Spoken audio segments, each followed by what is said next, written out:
ప్రభువు నామానికి స్తోత్రం. ప్రతిరోజు వినడం ద్వారా ఒక సంవత్సరానికి బైబిల్ చదవడానికి ఈ ఛానల్ సహాయపడుతుంది. Please subscribe and support. హృదయపూర్వక ధన్యవాదాలు. నేటి వేద భాగం దినవృత్తాంతములు మొదటి గ్రంథము 10వ అధ్యాయము. ఫిలిష్తీయులు ఇశ్రాయేలీయులతో యుద్ధము చేయగా ఇశ్రాయేలీయులు ఫిలిష్తీయుల ఎదుట నిలవలేక పారిపోయి హతులై గిల్బోవా పర్వతమందు పడిరి.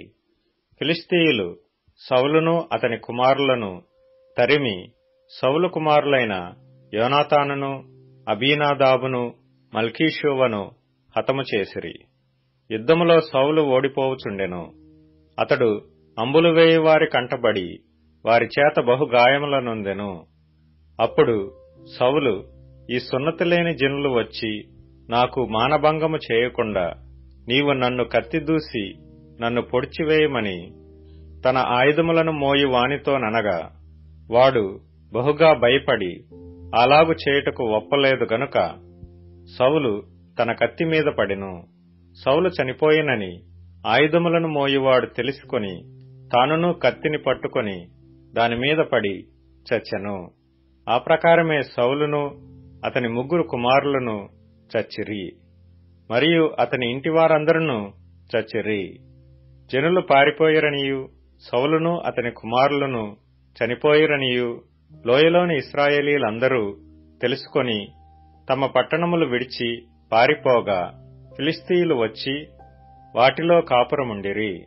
హతులైన వారిని దోచుకొనుటకై ఫిలిష్తీయులు మరునాడు వచ్చినప్పుడు వారు సౌలును అతని కుమారులను గిల్బోవా పర్వతమందు చచ్చి పడియుండుట చూచి అతని కవచమును దోచుకొని అతని తలను అతని ఆయుధములను తీసుకొని పోయి ఫిలిష్తీయుల దేశమంతటా వాటిని త్రిప్పి జరిగిన దానిని విగ్రహములకును జనులకును చాటించిరి. వారు అతని ఆయుధములను తమ దేవుని గుడిలో పెట్టి అతని తలను దాగోను గుడిలో తగిలించిరి. ఫిలిష్తీయులు సౌలునకు చేసినదంతయు యాబేష్ గిలాదు వారు వినినప్పుడు పరాక్రమశాలులైన వారందరూ లేచిపోయి సౌలు శవమును అతని కుమారుల శవములను తీసుకొని యాబేషునకు వచ్చి వారి ఎముకలను యాబేషునందలి సింధూర వృక్షము క్రింద పాతిపెట్టి 7 దినములు ఉపవాసముండిరి. ఈ ప్రకారము యెహోవా ఆజ్ఞ గైకొనక ఆయన దృష్టి ఎదుట ద్రోహము చేసినందుకును యెహోవా యొద్ద విచారణ చేయక కర్ణపిశాచముల యొద్ద విచారణ చేయు దానిని వెదకినందుకును సౌలు హతమాయెను. అందునిమిత్తము యెహోవా అతనికి మరణశిక్ష విధించి రాజ్యమును యెష్షయి కుమారుడైన దావీదు వశము చేసెను. దినవృత్తాంతములు మొదటి గ్రంథము 11వ అధ్యాయము. అప్పుడు ఇశ్రాయేలీలందరూ హెబ్రోనులో నుండి దావీదునొద్దకు కూడి వచ్చి, చిత్తగించుము, మేము నీకు ఎముక నంటిన వారము, రక్త సంబంధులము. ఇంతకు ముందు సౌలు రాజయ్యున్నప్పుడు నీవు ఇశ్రాయేలీలను నడిపించువాడవై ఉంటివి. నా జనులకు ఇశ్రాయేలీలను నీవు ఏలి వారి మీద అధిపతిగా ఉందువని నీ దేవుడైన యెహోవా నీకు సెలవిచ్చెను అని మనవి చేసిరి. ఇశ్రాయేలీల పెద్దలందరూ హెబ్రోనులోనున్న రాజునొద్దకు రాగా దావీదు హెబ్రోనులో యెహోవా సన్నిధిని వారితో నిబంధన చేసెను. అప్పుడు వారు సమూయేలు ద్వారా యెహోవా సెలవిచ్చిన ప్రకారము దావీదును ఇశ్రాయేలీల మీద రాజుగా అభిషేకము చేసిరి. తరువాత దావీదును ఇశ్రాయేలీలందరూ యెరూషలేమనబడిన యెబూసునకు పోయిరి. ఆ దేశవాసులైన యెబూసీయులు అచ్చట ఉండిరి. అప్పుడు నీవు దీనియందు ప్రవేశింపకూడదని యెబూసు కాపురస్తులు దావీదుతో అనగా దావీదు పట్టణమనబడిన సీయోను కోటను పట్టుకొనెను. ఎవడు మొదట యెబూసీయులను హతము చేయునో వాడు ముఖ్యుడును సైన్యాధిపతియు నగునని దావీదు సెలవీయగా సెరూయా కుమారుడైన యోవాబు అందరికంటే ముందుగా ఎక్కి ఆ యాధిపత్యమును పొందెను. తరువాత దావీదు ఆ కోటయందు నివాసము చేసినందున దానికి దావీదుపురమను పేరు కలిగెను.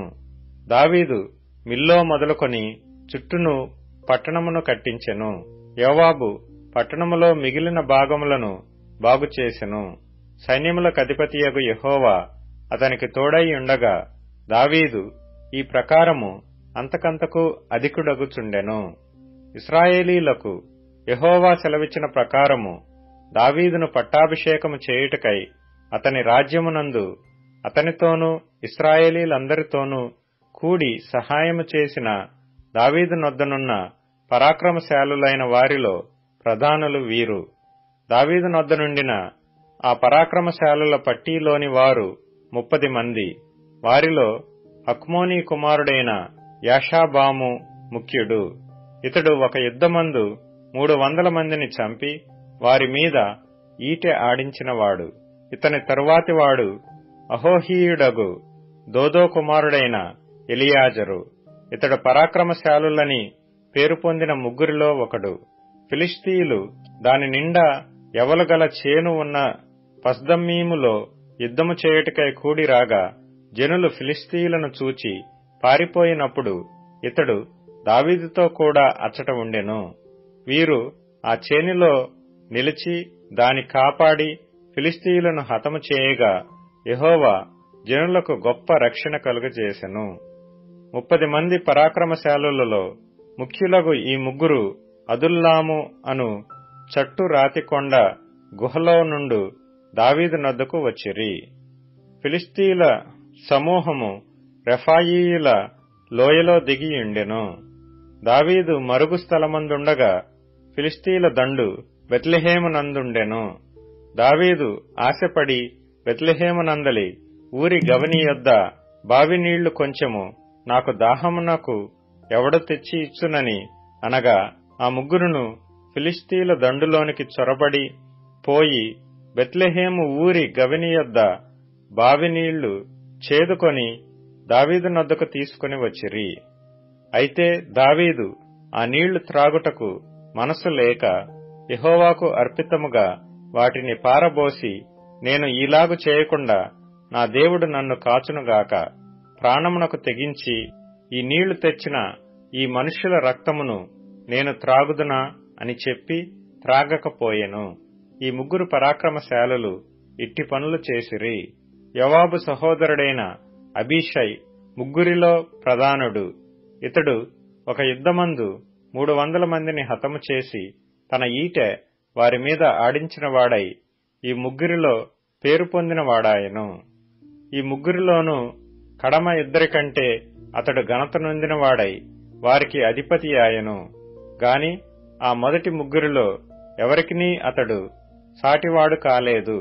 మరియు కబ్సెయేలు సంబంధుడును పరాక్రమవంతుడునైన బెనయాయును విక్రమ క్రియల వలన గొప్పవాడాయెను. ఇతడు మోయాబీయుడగు అరీయేలు కుమారులనిద్దరినీ చంపెను. మరియు ఇతడు బయలుదేరి హిమము పడిన కాలమున ఒక సింహమును ఒక గుహయందు చంపివేశెను. 5 మూరల పొడవుగల మంచి ఎత్తైన ఐగుప్తీయుని ఒకని అతడు చావగొట్టెను. ఆ ఐగుప్తీయుని చేతిలో నేతగాని దోనె వంటి ఈటె ఒకటి ఉండగా ఇతడు ఒక దుడ్డుకర్ర చేత పట్టుకుని వాని మీదికి పోయి ఆ ఈటెను ఐగుప్తీయుని చేతిలో నుండి ఊడలాగి దానితో వానిని చంపెను. యెహోయాదా కుమారుడైన బెనాయా ఇట్టి పనులు చేసినందున ఆ ముగ్గురు పరాక్రమశాలులలో ఘనత నొందిన వాడాయెను. 30 మందిలోనూ ఇతడు వాసికెక్కిన గాని ఆ ముగ్గురిలో ఎవరికినీ సాటివాడు కాలేదు. దావీదు ఇతనిని తన దేహ సంరక్షకులకధిపతిగా ఉంచెను. మరియు సైన్యములకు చేరిన వేరు పరాక్రమశాలులెవరనగా యోవాబు తమ్ముడైన ఆశాహేలు, బెత్లెహేము ఊరివాడైన దోదో కుమారుడగు ఎల్హానాను, హరోరీయుడైన షమ్మోతు, పిలోనీయుడైన హేలెస్సు, తెకోనీయుడైన ఇక్కేషు కుమారుడగు ఈరా, అన్నేతోతీయుడైన అబీయెజరు, హుషాతీయుడైన సిబ్బెకై, అహోహీయుడైన ఈలై, నెటోపాతీయుడైన మహరై, నెటోపాతీయుడైన బయనా కుమారుడగు హేలెదు, బెన్యామీనీయుల స్థానములోని గిబియా ఊరివాడును రీబైకి కుమారుడు నగు ఈతయి, పిరాతోనీయుడైన బెనాయా, గాయషు తోయవాడైన హూరై, అర్బాతీయుడైన అబీయేలు, బహరూమీయుడైన అజ్మావెతు, షయుల్బోనీయుడైన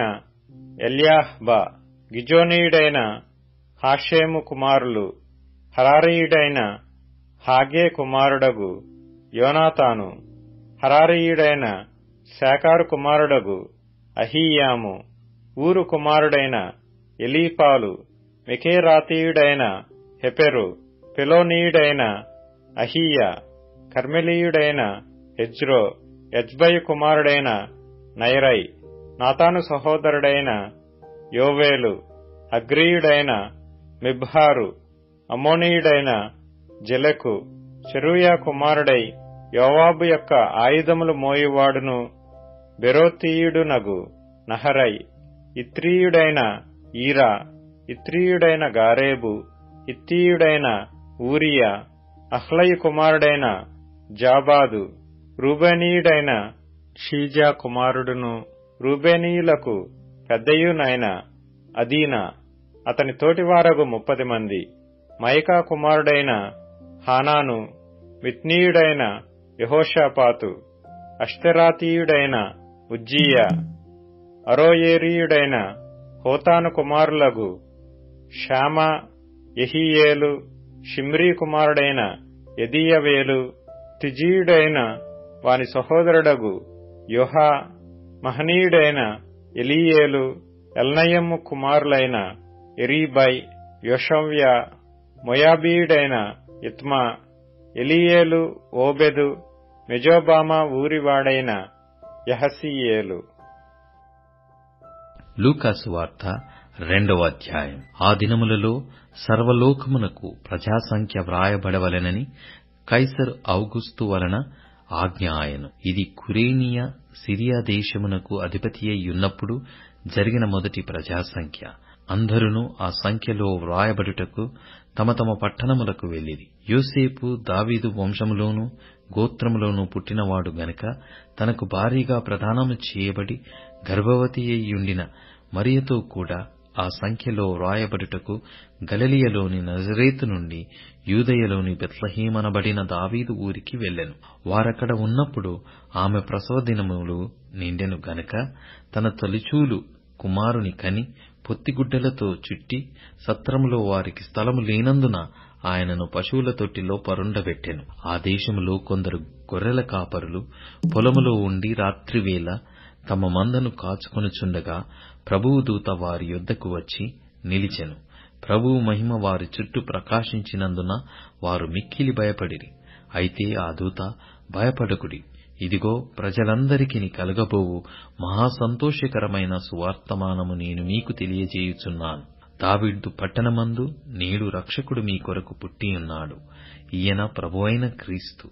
దానికిదే మీ కానవాలు. ఒక శిశువు పొత్తిగుడ్డలతో చుట్టబడి ఒక తొట్టిలో పండుకొనియుండుట మీరు చూచెదరు అని వారితో చెప్పెను.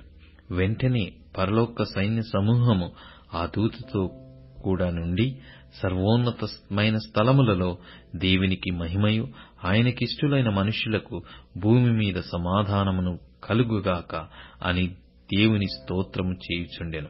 ఆ దూతలు తమ యొద్ద నుండి పరలోకమునకు వెళ్లి తరువాత ఆ గొర్రెల కాపరులు జరిగిన ఈ కార్యమును ప్రభువు మనకు తెలియజేయించియున్నాడు, మనము బెత్లెహేము వరకు వెళ్లి చూతము రండని ఒకనితోనొకడు చెప్పుకొని త్వరగా వెళ్లి మరియను యోసేపును తొట్టిలో పండుకొనియున్న శిశువును చూచిరి. వారు చూచి ఈ శిశువును గూర్చి తమతో చెప్పబడిన మాటలు ప్రచురము చేసిరి. గొర్రెల కాపరులు తమతో చెప్పిన సంగతులను గూర్చి విన్నవారందరూ మిక్కిలి ఆశ్చర్యపడిరి. అయితే మరియ ఆ మాటలన్నీయు తన హృదయములో తలపోసికొనుచు భద్రము చేసుకొనెను. అంతటా ఆ గొర్రెల కాపరులు తమతో చెప్పబడినట్టుగా తాము విన్నవాటిని కన్నవాటినన్నింటిని గూర్చి దేవుని మహిమపరచుచు స్తోత్రం చేయుచు తిరిగి వెళ్ళిరి. ఆ శిశువునకు సున్నతి చేయవలసినది 8వ దినము వచ్చినప్పుడు గర్భమందాయన పడకమునుపే దేవదూత చేత పెట్టబడిన యేసు అను పేరు వారు ఆయనకు పెట్టిరి. మోషే ధర్మశాస్త్రము చొప్పున వారు తమ్మును శుద్ధి చేసుకొను దినములు గడిచినప్పుడు ప్రతి తొలిచూలు మగపిల్ల ప్రభువుకు ప్రతిష్ఠ చేయబడవలెను అని ప్రభు ధర్మశాస్త్రమందు వ్రాయబడియున్నట్టు ఆయనను ప్రభువునకు ప్రతిష్ఠించుటకును ప్రభువు ధర్మశాస్త్రమందు చెప్పబడినట్టు గువ్వల జతనైనను 2 పావురపు పిల్లలనైనను బలిగా సమర్పించుటకును వారు ఆయనను యెరూషలేమునకు తీసుకొని పోయిరి. యెరూషలేమునందు సిమియోనను ఒక మనుష్యుడుండెను. అతడు నీతిమంతుడును భక్తిపరుడునైయుండి ఇశ్రాయేలు యొక్క ఆదరణ కొరకు కనిపెట్టువాడు. పరిశుద్ధాత్మ అతని మీద ఉండెను. అతడు ప్రభు యొక్క క్రీస్తును చూడక మునుపు మరణము పొందడని అతనికి పరిశుద్ధాత్మ చేత బయలుపరచబడియుండెను. ఆత్మవశుడై అతడు దేవాలయములోనికి వచ్చెను. అంతటా ధర్మశాస్త్ర పద్ధతి చొప్పున ఆయన విషయమై జరిగించుటకు తల్లిదండ్రులు శిశువైన యేసును దేవాలయములోనికి తీసుకుని వచ్చినప్పుడు అతడు తన చేతులలో ఆయనను ఎత్తుకొని దేవుని స్తుతించుచు ఇట్లనెను, నాథా, ఇప్పుడు నీ మాట చొప్పున సమాధానముతో నీ దాసుని పోనిచ్చుచున్నావు. అన్యజనులకు నిన్ను బయలుపరచుటకు వెలుగుగాను నీ ప్రజలైన ఇశ్రాయేలుకు మహిమగాను నీవు సకల ప్రజల ఎదుట సిద్ధపరిచిన నీ రక్షణ నేను కన్నులారా చూచితిని. యోసేపును ఆయన తల్లియు ఆయనను గూర్చి చెప్పబడిన మాటలను విని ఆశ్చర్యపడిరి. సిమెయోను వారిని దీవించి, ఇదిగో, అనేక హృదయాలోచనలు బయలుపడినట్లు ఇశ్రాయేలులలో అనేకులు పడుటకును తిరిగి లేచుటకును వివాదాస్పదమైన గుర్తుగా ఈయన నియమింపబడియున్నాడు. మరియు నీ హృదయములోనికి ఒక ఖడ్గము దూసుకుని పోవునని ఆయన తల్లి అయిన మరియతో చెప్పెను. మరియ ఆషేరు గోత్రికురాలును పనుయేలు కుమార్తెయునైన అన్న అను ఒక ప్రవక్తియుండెను. ఆమె కన్యాత్వము మొదలు 7 ఏండ్లు పెనిమిటితో సంసారం చేసి బహుకాలము గడిచినదై 84 సంవత్సరములు విధవరాలయ్యుండి దేవాలయము విడవక ఉపవాస ప్రార్థనలతో రేయింబగళ్ళు సేవ చేయుచుండెను. ఆమె కూడా ఆ గడియలోనే లోపలికి వచ్చి దేవుని కొనియాడి యెరూషలేములో విమోచన కొరకు కనిపెట్టుచున్న వారందరితో ఆయనను గూర్చి మాటలాడుచుండెను. అంతట వారు ప్రభువు ధర్మశాస్త్రము చొప్పున సమస్తము తీర్చిన పిమ్మట గలిలయలోని నజరేతను తమ ఊరికి తిరిగి వెళ్ళిరి. బాలుడు జ్ఞానముతో నిండుకొనుచు ఎదిగి బలము పొందుచుండెను. దేవుని దయ ఆయన మీద ఉండుండెను. పస్కా పండుగప్పుడు ఆయన తల్లిదండ్రులు ఏటేటా యెరూషలేమునకు వెళ్ళుచుండువారు. ఆయన 12 ఏండ్ల వాడై ఉన్నప్పుడు ఆ పండుగనాచరించుటకై వాడుక చొప్పున వారు యెరూషలేమునకు వెళ్ళిరి. ఆ దినములు తీరిన తరువాత వారు తిరిగి వెళ్ళుచుండగా బాలుడైన యేసు యెరూషలేములో నిలిచెను. ఆయన తల్లిదండ్రులు ఆ సంగతి ఎరుగక ఆయన సమూహములో ఉన్నాడని తలంచి 1 దిన ప్రయాణము సాగిపోయి తమ బంధువులలోనూ ఎలవైన వారిలోనూ ఆయనను వెదుకుచుండిరి. ఆయన కనబడనందున ఆయనను వెదుకుచు యెరూషలేమునకు తిరిగి వచ్చిరి. 3 దినములైన తరువాత ఆయన దేవాలయములో బోధకుల మధ్య కూర్చుండి వారి మాటలను ఆలకించుచు వారిని ప్రశ్నలడుగుచు ఉండగా చూచిరి. ఆయన మాటలు వినిన వారందరూ ఆయన ప్రశ్నల ప్రజ్ఞకును ప్రత్యుత్తరములకును విస్మయమొందిరి. ఆయన తల్లిదండ్రులు ఆయనను చూచి మిక్కిలి ఆశ్చర్యపడిరి. ఆయన తల్లి, కుమారుడా, మమ్మును ఎందుకీలాగు చేసితివి? ఇదిగో, నీ తండ్రియు నేనును దుఃఖపడుచు నిన్ను వెతుకుచుంటిమని ఆయనతో చెప్పగా ఆయన, మీరేల నన్ను వెతుకుచుంటిరి? నేను నా తండ్రి పనుల మీద నుండవలెనని మీరెరుగరా అని వారితో చెప్పెను. అయితే ఆయన తమతో చెప్పిన మాట వారు గ్రహింపలేదు. అంతటా ఆయన వారితో కూడా బయలుదేరి నజరేతునకు వచ్చి వారికి లోబడియుండెను. ఆయన తల్లి ఈ సంగతులన్నిటినీ తన హృదయములో భద్రము చేసుకొనెను.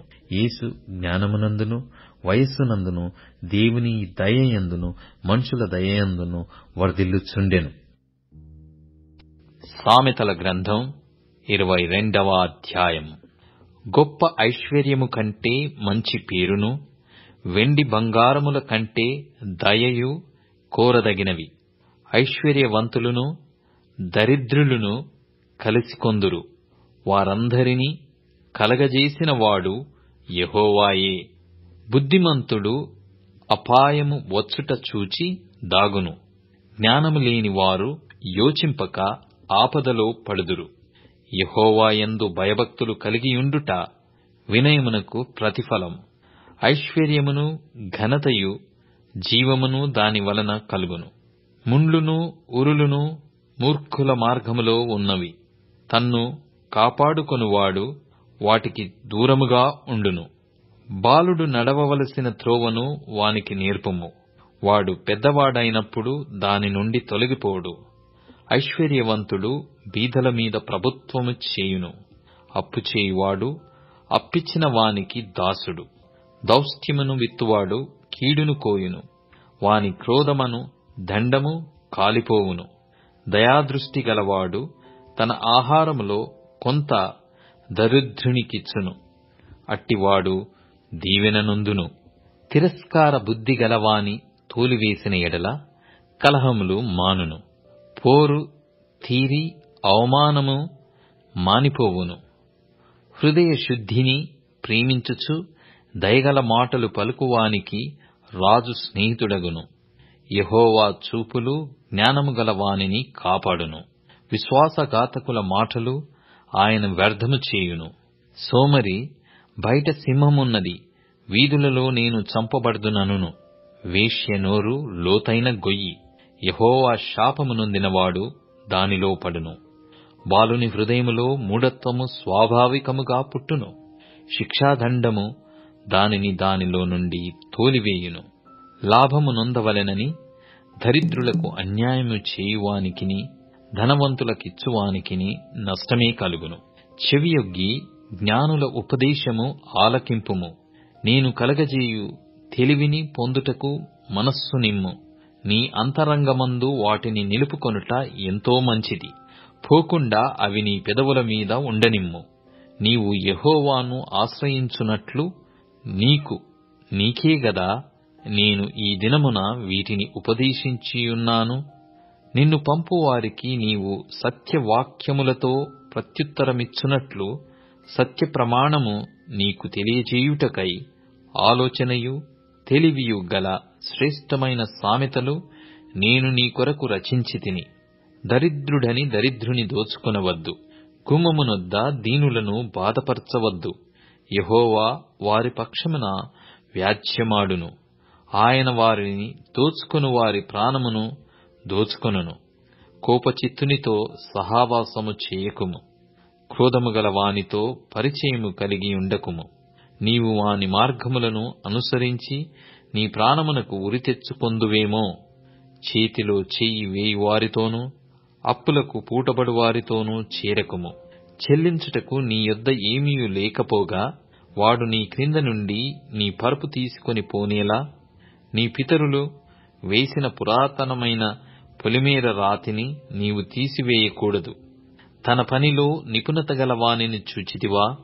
అల్పులైన వారి ఎదుట కాదు, వాడు రాజుల ఎదుటనే నిలుచును. ఇప్పుడు ట్యూన్ఇన్, స్పాటిఫై, అమెజాన్ మ్యూజిక్ మరియు యూట్యూబ్ మ్యూజిక్ లో కూడా అందుబాటులో ఉంది. Please follow us.